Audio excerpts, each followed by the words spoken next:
അസ്സലാമു അലൈക്കും വറഹ്മത്തുള്ളാഹി വബറകാതുഹു. ഇന്ന് നമ്മൾ എടുക്കുന്നത് സൂറ അൽ ഖാരിഅഹ്. അപ്പോൾ അതിൽ വരുന്ന തജ്വീദ് നിയമങ്ങൾ എന്തെല്ലാമാണെന്ന് നോക്കാം ഇൻഷാ അല്ലാഹ്. ബിസ്മില്ലാഹിർ റഹ്മാനിർ റഹീം. അൽ ഖാരിഅഹ്. ഇവിടെ തുടക്കത്തിൽ തന്നെ ഹംസത്തുൽ വസ്ലാണ് വന്നിട്ടുള്ളത്. ഒരു വേർഡിൻ്റെ തുടക്കത്തിൽ വരുമ്പോൾ മാത്രമാണ് നമ്മൾ ഹംസത്തുൽ വസ്ലിനെ പ്രൊനൗൺസ് ചെയ്യുള്ളൂ എന്ന് കഴിഞ്ഞ ക്ലാസ്സിലൊക്കെ നമ്മൾ പറഞ്ഞിരുന്നു. അപ്പോൾ ഇവിടെ ഹംസത്തുൽ വസ്ലിന് ശേഷം ലാമാണ് വന്നിട്ടുള്ളത്. അപ്പോൾ നമ്മൾ ഹംസത്തുൽ വസ്ലിന് ഫതഹ കൊടുത്തിട്ട് ഉച്ചരിക്കും. കേട്ടോ. ലാമിന് നമ്മൾ ഹാഫ് സുക്കൂന് കൊടുക്കുക. കൽക്കലയുടെ ലെറ്റർ അല്ലല്ലോ, അപ്പോൾ ഹാഫ് സുക്കൂന് കൊടുക്കുക. ഖാഫ് ഉയർത്തി ഉച്ചരിക്കുന്ന അക്ഷരങ്ങളിൽപ്പെട്ടതാണ്. ഇസ്തിഅലാൻ്റെ ലെറ്ററാണ്, അപ്പോൾ നല്ലോണം ഉയർത്തിയിട്ട് തന്നെ ഉച്ചരിക്കാൻ ശ്രദ്ധിക്കുക. റോ കെസ്റ ആയതുകൊണ്ട് താഴ്ത്തി ഉച്ചരിക്കുക. ഓക്കെ. അതിൻ്റെ മഹ്റജ് എവിടെയാണ്? തൊണ്ടയുടെ മധ്യഭാഗത്തു നിന്നാണ് കേട്ടോ, വസത്തുൽ ഹൽഖ് എന്ന്. അപ്പോൾ എന്ത് ചെയ്യണം? നമ്മൾ അതിൻ്റെ സൗണ്ട് ക്ലിയർ ആക്കി കൊടുക്കുക. പിന്നെ ത മർബൂത്തയിൽ നിർത്തുമ്പോൾ ഹ സുക്കൂനാക്കിക്കൊണ്ട് നിർത്തുക കേട്ടോ. അൽ ഖാരിഅഹ്, മൽ ഖാരിഅഹ്. ഇവിടെ മീമിൻ്റെ കൂടെ അലിഫ് മദ് വന്നിട്ടുണ്ട്. പക്ഷെ നമ്മൾ അടുത്ത വേർഡുമായിട്ട് കൂട്ടി എഴുതുമ്പോൾ ആ അലിഫ് മദ്ദിനെ കട്ട് ചെയ്യും. ഹംസത്തുൽ വസ്ലിനെ നമ്മൾ കൂട്ടി എഴുതുമ്പോൾ കട്ട് ചെയ്യും. ഖാഫ് ഇസ്തിഅലാൻ്റെ ലെറ്ററാണ്, അപ്പോൾ അതിനെ നല്ലോണം ഉയർത്തിയിട്ട് പറയാൻ ശ്രദ്ധിക്കുക. റ കെസ്റ ആയതുകൊണ്ട് നമ്മൾ താഴ്ത്തി ഉച്ചരിക്കും. അതിൻ്റെ മഹ്റജ് വസത്തുൽ ഹൽക്കാണ്, അപ്പോൾ അതിൻ്റെ സൗണ്ട് ക്ലിയർ ആക്കി കൊടുക്കുക. പിന്നെ ത മർബൂത്തയിൽ നിർത്തുമ്പോൾ ഹാ സുക്കൂനാക്കിക്കൊണ്ട് നിർത്തുക. മൽ ഖാരിഅഹ്. ഓക്കെ. വമാ അദ്റാക മൽ ഖാരിഅഹ്. ഇവിടെ വാവ് ഉച്ചരിക്കുമ്പോൾ ചുണ്ടുകളൊന്ന് സർക്കിൾ ചെയ്ത് കൊടുക്കുക. മീമിൻ്റെ കൂടെ മദ് വന്നിട്ടുണ്ട്. അപ്പോൾ അവിടെ അടുത്ത വേർഡിലായിട്ട് ഹംസയും വന്നു. അപ്പോൾ നമ്മൾ എത്ര കൗണ്ട് നീട്ടണം? 2 or 4 കൗണ്ട് നീട്ടി കൊടുക്കണം കേട്ടോ. മദ് ജാഇൽ മുൻഫസിലാണ്. മദ്ദക്ഷരം ഒരു വേർഡിലും ഹംസ മറ്റൊരു വേർഡിലായിട്ട് വന്നു. അപ്പോൾ നമ്മൾ 2 or 4 ഹർക്കത്ത് നീട്ടി കൊടുക്കുക. ഓക്കെ. ദാല് ഇവിടെ കൽക്കലയുടെ ലെറ്ററാണ്, അപ്പോൾ ഫുൾ സുക്കൂന് കൊടുക്കുക. സുക്കൂനായതുകൊണ്ട് റ ഉയർത്തിയിട്ട് ഉച്ചരിക്കുക. ഫതഹയാണ്. ചെറിയ അലിഫ് മദ്ദും കൂടെ വന്നിട്ടുണ്ട്. ചെറിയ അലിഫ് മദ്ദിനെ കണ്ടാലും നമ്മൾ 2 കൗണ്ട് നീട്ടിക്കൊടുക്കുക. അലിഫ് സഗീറ. ഓക്കെ. അദ്റാക കാഫിനെ കുറച്ച് ചെരിച്ചിട്ട് ഉച്ചരിക്കുക. മൽ ഖാരിഅഹ്. മീമിൻ്റെ കൂടെ അലിഫ് മദ് വന്നിട്ടുണ്ട്. പക്ഷെ നമ്മൾ കൂട്ടി ഓതുമ്പോൾ അലിഫ് മദ്ദിനെയും ഹംസത്തുൽ വസ്ലിനെയും കട്ട് ചെയ്യും കേട്ടോ. മൽ ഖാരിഅഹ്.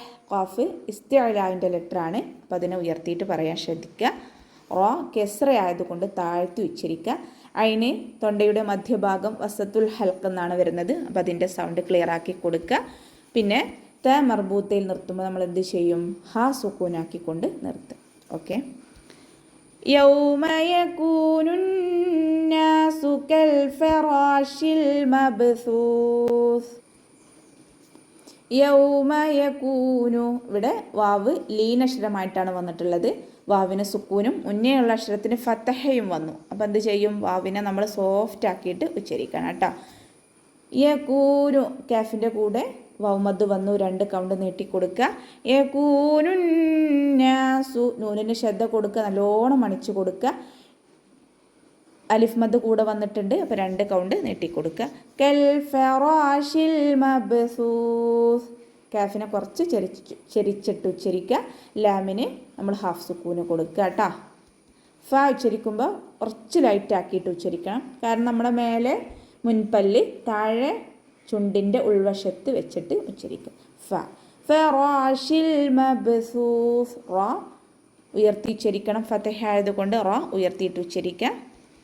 മബ് ബ കൽക്കലയുടെ ലെറ്ററാണ്, അപ്പോൾ സുക്കൂനായതുകൊണ്ട് നമ്മൾ ഫുൾ സുക്കൂന് കൊടുക്കുക. മബ്സൂസ്.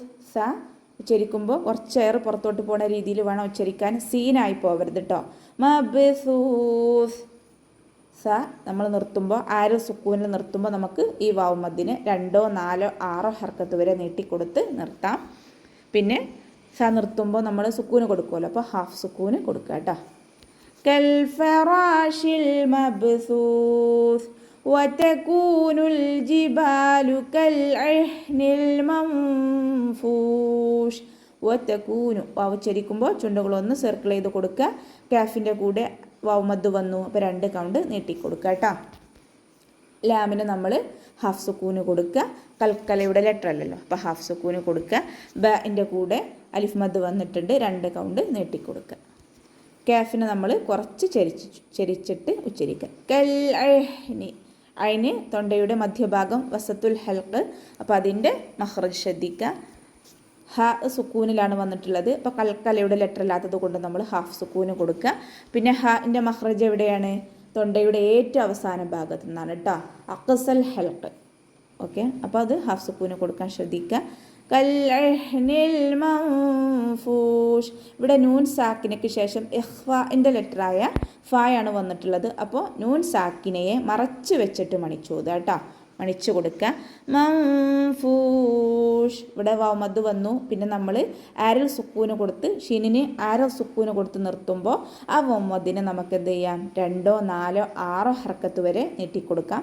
നമ്മുടെ പാരായണ രീതിയുടെ വേഗതക്കനുസരിച്ച് നമുക്ക് 2ലും 4ലും 6ലും നിർത്താം. ഓക്കെ. فأما من ثقلت موازينه فأما من ثقلت ലൈറ്റാക്കിയിട്ട് ഉച്ചരിക്കുക. ഹംസയെ നല്ലോണം ക്ലിയർ ആക്കി കൊടുക്കുക. മീമിന് ശ്രദ്ധ വന്നിട്ടുണ്ട്. അപ്പോൾ നല്ലോണം മണിച്ചിട്ട് അലിഫ് മദ് കൂടെ ഉണ്ടല്ലോ, അപ്പോൾ 2 കൗണ്ട് നീട്ടിക്കൊടുക്കുക. ഫഅമ്മാ മൻ സഖുലത്. നൂൻ സാക്കിനയ്ക്ക് ശേഷം ഇഖ്ഫാഇൻ്റെ ലെറ്ററായ സ വന്നിട്ടുണ്ട്. അപ്പോൾ നമ്മൾ നൂൻ സാക്കിനയെ മറച്ച് വെച്ചിട്ട് മണിച്ചോതി കൊടുക്കുക കേട്ടോ. മൻ സഖുലത്. ഖാഫ് ഇസ്തിഅലാൻ്റെ ലെറ്ററാണ്. അപ്പോൾ അതിനെ ഉയർത്തിയിട്ട് ഉച്ചരിക്കുക. ത സുക്കൂനിലാണല്ലോ, അപ്പോൾ നമ്മൾ കുറച്ച് എയർ പുറത്തോട്ട് പോണ രീതിയിൽ വേണം ഉച്ചരിക്കാൻ. സഖുലത് സഖുലത് മവാസീനു. ഓക്കെ. വാവിൻ്റെ കൂടെ അലിഫ് മദ് വന്നിട്ടുണ്ട്. 2 കൗണ്ട് നീട്ടിക്കൊടുക്കുക. സായുടെ കൂടെ യാമദ്ദാണ് വന്നിട്ടുള്ളത്. അവിടെ നമ്മൾ എന്ത് ചെയ്യുക? 2 കൗണ്ട് നീട്ടിക്കൊടുക്കുക. മവാസീനു. ഹ സുക്കൂന് കൊടുത്തിട്ട് നിർത്തുക. ഹായുടെ സൗണ്ട് നമ്മുടെ തൊണ്ടയുടെ ഏറ്റവും അവസാന ഭാഗത്തുനിന്ന് കേൾക്കണം കേട്ടോ. മവാസീനു. ഓക്കെ. അപ്പോൾ ഇന്നത്തെ ക്ലാസ്സിൽ ഇത്രയും മതി. അടുത്ത ഭാഗം നമുക്ക് അടുത്ത ക്ലാസ്സിൽ എടുക്കാം കേട്ടോ. അസ്സലാമു അലൈക്കും വറഹ്മത്തുള്ളാഹി വബറകാതുഹു.